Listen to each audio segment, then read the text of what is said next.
नाज़रीन इकराम, एक बहुत बड़ी डेवलपमेंट है जो कि पाकिस्तान के लिए गेम चेंजर होने जा रही है। एक जानिब तो पाकिस्तान इस वक्त ग्लोबली जो डिप्लोमेसी है उसके सेंटर स्टेज पर आ चुका है। ना सिर्फ डिप्लोमेटिकली बल्कि मिलिटरली भी पाकिस्तान जो है वो अपना लोहा मनवा चुका है। और इस वक्त पूरी दुनिया जो है बिलखुसूस गल्फ, बिलखुसूस जो अरब ममालिक हैं वो पाकिस्तान की तरफ रुजू कर रहे हैं। खैर, इस वक्त दुनिया में 3 बड़े ब्लॉक्स हैं। एक है वेस्टर्न ब्लॉक, अमेरिका और यूरोप। पाकिस्तान के अमेरिका के साथ इंतहाई अच्छे ताल्लुकात हैं और अब ट्रेड कॉरिडोर्स तक बात जा रही है। ऑन दी अदर हैंड दूसरा बड़ा ब्लॉक चाइना रशिया का है, जिसे चाइना लीड करता है। सीपैक 2.0 पर काम जो है वो तेजी से शुरू कर दिया गया है। और तीसरा बड़ा ब्लॉक है अरब ब्लॉक। और ये जो अरब ब्लॉक है नाज़रीन इकराम, इसमें भी Pakistan in the recent few weeks, in the past few weeks Pakistan जो है उसने अपना मकाम मर्तबा जो हासिल किया। और जो गेम चेंजर था वो SMDA था, यानी strategic mutual defence agreement. SMDA जो है ये गेम चेंजर था और SMDA ने पूरे के पूरे रीजन को, मिडल ईस्ट को और साउथ एशिया को हमेशा हमेशा के लिए तब्दील कर दिया।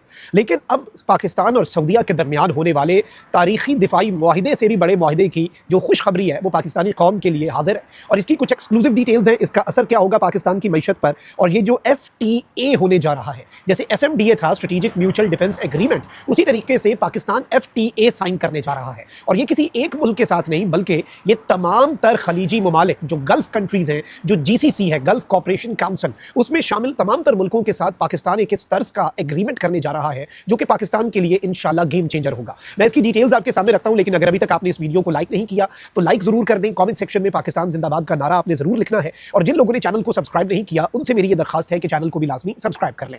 नाज़रीन इकराम, आपको मालूम है कि इस वक्त जिस तरह की सिचुएशन बनी हुई है, आप सिर्फ यही देख लें कि पाकिस्तान के प्राइम मिनिस्टर बहरीन होते हैं तो पाकिस्तान में ईरान के सुप्रीम लीडर के जो सबसे खास और उनके जो नेशनल सिक्योरिटी का जो मेन बंदा है वो पाकिस्तान आता है। फिर इसके साथ ही साथ टर्किश इंटेलिजेंस चीफ पाकिस्तान आने जा रहे हैं, सऊदी अरब के chief of general staff Pakistan, Russia के एनर्जी मिनिस्टर जो हैं वो पाकिस्तान। तो इससे एक चीज़ तो हमें समझ लगती है कि पाकिस्तान एक तो बेहतरीन किस्म का बैलेंस रखे हुए है वेस्ट और चाइना रशिया ब्लॉक के दरमियान भी। और स्पेशली पाकिस्तान जो है, और इंटरेस्टिंगली जॉर्डन जो है, जॉर्डन के जो बादशाह आए उसके बाद अब ये बताया जा रहा है कि इजिप्ट के जो वजीर खारजा है वो भी पाकिस्तान आने जा रहे हैं। So Pakistan is now not just a spectator, Pakistan सिर्फ एक तमाशबीन नहीं है मुस्लिम ममालिक के अंदर, बल्कि पाकिस्तान अब एक इंतहाई अहम फैसला साज भी है। पाकिस्तान की बात सुनी जा रही है और वैसे भी दुनिया जो है ना वो ताकतवर को रिकॉर्ड करती है। और पाकिस्तान मई 2025 का जो टाकरा है उसमें भारत को जिस तरह का पाकिस्तान ने जवाब दिया, उसके बाद पाकिस्तान अपनी सुपीरियॉरिटी और अपनी ताकत का लोहा मनवा चुका है। उसके बाद पाकिस्तान ने जिस तरह की सिचुएशन जो है वो इस वक्त बन चुकी है पाकिस्तान के अंदर, और पाकिस्तान ने जिस तरह से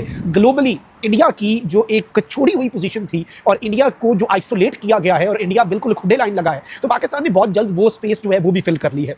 अब एक तरफ तो SMDA जो स्ट्रेटेजिक म्यूचुअल डिफेंस एग्रीमेंट है उसके बाद पाकिस्तान जो है वो कुछ बहुत बड़े सरप्राइजेस सऊदीया के साथ मिलकर देने जा रहा है। और सऊदीया और पाकिस्तान तारीख के सबसे बड़े ट्रेड एग्रीमेंट का ऐलान करने जा रहे हैं। यानी एक इतना बड़ा एग्रीमेंट जो कि इसके शायाने शान हो, इस जुमले के शायाने शान ट्रेड एग्रीमेंट और इस जुमले के शायाने शान सऊदी अरब पाकिस्तान में इन्वेस्टमेंट करने जा रहा है कि attack on one is attack on both. ये कोई छोटी चीज़ नहीं है। तो अब एक तरफ तो ये सब कुछ हो रहा है, वहीं दूसरी तरफ पाकिस्तान जो है उसके जितने लोग सऊदी अरब में अभी मौजूद हैं वर्क वीजाज पर, सऊदी अरब उस तादाद को डबल करने का कह चुका है कि हम इस तादाद डबल करते हैं, मतलब जितने सालों में जितने लोग आए, जितने लोग इस वक्त मौजूद हैं, हम उसे डबल करने के लिए तैयार हैं। जॉब अपॉर्चुनिटीज हैं, बाकी सब कुछ है, लेकिन इससे भी बड़ी चीज जो है वो इस वक्त बहरीन के दौरे के दौरान सामने आई है और वो है फ्री ट्रेड एग्रीमेंट, FTA।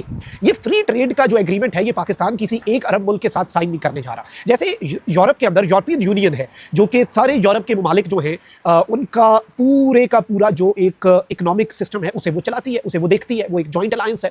और उसी तरीके से उसी यूरोपियन यूनियन का एक GSP प्लस स्टेटस होता है जिसमें डिस्काउंटेड रेट्स मिलते हैं और मुल्क उसके साथ कंप्लाई करते हैं तो उन्हें फायदा होता है। और वो एक मुल्क के ऊपर एप्लीकेबल नहीं होता, वो तमाम तर ममालिक के ऊपर एप्लीकेबल होता है। उसी तर्ज पर नाज़रीन इकराम GCC है, गल्फ कॉपरेशन काउंसिल, यानी जितने खलीजी ममालिक हैं, जितने अरब ममालिक हैं, जितने मुसलमान अरब स्टेट्स हैं, उन सब की एक काउंसिल है। और उस काउंसिल के साथ ये agreement is not, this agreement is not just with UAE। ये एग्रीमेंट सिर्फ सऊदीया के साथ नहीं है, ये कुवैत के साथ नहीं है, ये बहरीन के साथ नहीं है, बल्कि ये एग्रीमेंट जो है फ्री ट्रेड एग्रीमेंट जो कि पाकिस्तान को मुकम्मल तौर पर क्लीन चिट दे देगा। और पाकिस्तान इन मुल्कों के साथ जो ट्रेड करेगा, फिर जो पाकिस्तान माल भेजेगा या इन मुल्कों से पाकिस्तान माल आएगा या फिर जितनी इन्वेस्टमेंट्स होंगी उनकी राह में किसी भी किस्म की कोई रुकावट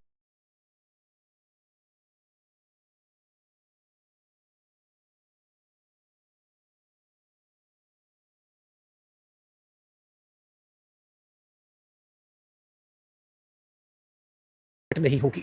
और इस हवाले से जो बहरीन का दौरा है उसके दौरान बेसिकली ये अनाउंस किया गया है कि दिस ट्रेड डील, ये फ्री ट्रेड एग्रीमेंट जो है इट इज ऑलमोस्ट फाइनल, इस पर काम मुकम्मल हो चुका है, इस पर नेगोशिएशंस मुकम्मल हो चुकी हैं। और वैसे भी मैं आपको ये बताऊं कि जितनी जीसीसी कंट्रीज हैं ये एक यूनिफाइड सिस्टम की तरफ जा रही हैं। आपने हाल ही में सुना होगा कि जीसीसी कंट्रीज एक यूनिफाइड वीजा ला रहे हैं, जैसे शेंजन वीजा होता है, आप यूरोप के किसी भी एक मुल्क का वीजा लें तो जो शेंजन स्टेट्स हैं उनका आप दौरा कर सकते हैं, आप उन मुल्कों में वीजा फ्री जा सकते हैं, तो वो एक ही वीजा होता है सबके लिए। उसी तरीके से जीसीसी ममालिक जो हैं वो भी एक यूनिफाइड वीजा ला रहे हैं, तो वो यूनिफाइड वीजा भी बेसिकली जीसीसी का एक विजन है ना कि एक ही पॉलिसी होगी। उसी तरीके से ट्रेड के हवाले से भी जीसीसी एक ही पॉलिसी लेकर चलेगा और जीसीसी के किसी एक मुल्क के साथ नहीं, सब ममालिक के साथ पाकिस्तान जो है वो एफटीए साइन करने जा रहा है। इसके जो इकोनॉमिक इफेक्ट्स हैं वो मैं आपको ये बता दूं कि इंडिया के लिए एक तो ये बड़ा परेशान कुन मरहला है ना कि पाकिस्तान इस वक्त मुख्तलिफ मुल्कों के साथ इकोनॉमिक एग्रीमेंट साइन कर रहा है, मिलिटरली पाकिस्तान डिफेंस कॉपरेशन के जो एग्रीमेंट्स हैं वो मुख्तलिफ ममालिक के साथ साइन कर रहा है। और इंडिया के लिए दिस इज वेरी वरीसम कि भाई पाकिस्तान की इकॉनमी अगर ठीक होती है, पाकिस्तान की इकॉनमी अगर बेहतरीन अंदाज में आगे चलती है, पाकिस्तान अगर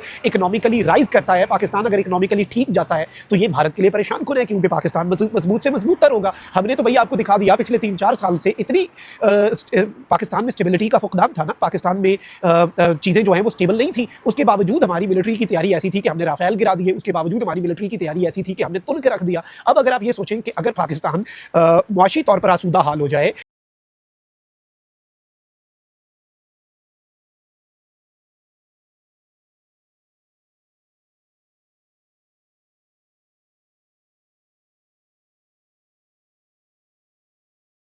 पाकिस्तान की इकोनॉमिक जो प्रॉब्लम्स हैं वो हल हो जाएं, पाकिस्तान इकोनॉमिकली बेहतर परफॉर्म करना शुरू हो जाए, तो ये पाकिस्तान के दुश्मनों के लिए तो मैं समझता हूं कि ये तो उनके लिए मौत का परवाना है भाई, ये तो उन्हें मौत पड़ जाएगी इस एक चीज़ से। क्योंकि देखिए वो इस वक्त मुकम्मल तौर पर पाकिस्तान को वो अल्लाह हक है ना, अल्लाह देख रहा है, पाकिस्तान ने तो सलामत रहना है, ताक़यामत रहना है, पाकिस्तान नूर है और नूर जो है उसे जवाल नहीं होता, इस चीज़ को आप ज़हन में रखिएगा। तो इस सारी सिचुएशन के अंदर पाकिस्तान जो है वो बड़े बेहतरीन अंदाज में आगे बढ़ रहा है। पाकिस्तान को डिप्लोमेटिकली आइसोलेट करने वाले खुद आइसोलेट हो गए, पाकिस्तान की इकोनॉमी का मजाक उड़ाने वाले, पाकिस्तान के हवाले से ये कहने वाले कि इनका तो हमारे साथ मुकाबला ही नहीं है, उस भारत की अपनी इकोनॉमी को डोनाल्ड ट्रंप ने डेड इकोनॉमी करार दे दिया है और पूरी दुनिया पाकिस्तान के साथ एग्रीमेंट साइन कर रही है, पूरी दुनिया पाकिस्तान के पोटेंशियल के ऊपर बात कर रही है। ये कोई छोटी चीज़ नहीं है, ये एक बहुत बड़ी और बहुत पॉजिटिव डेवलपमेंट है। और ये जो जीसीसी के साथ एफटीए है, ये सऊदी अरब और पाकिस्तान के दिफाई मुआहदे से भी बड़ा मुआहदा साबित हो सकता है। Mark my words. Comment section में राय का इजहार आपने जरूर करना है। अपना बहुत ख्याल रखिए। पाकिस्तान जिंदाबाद।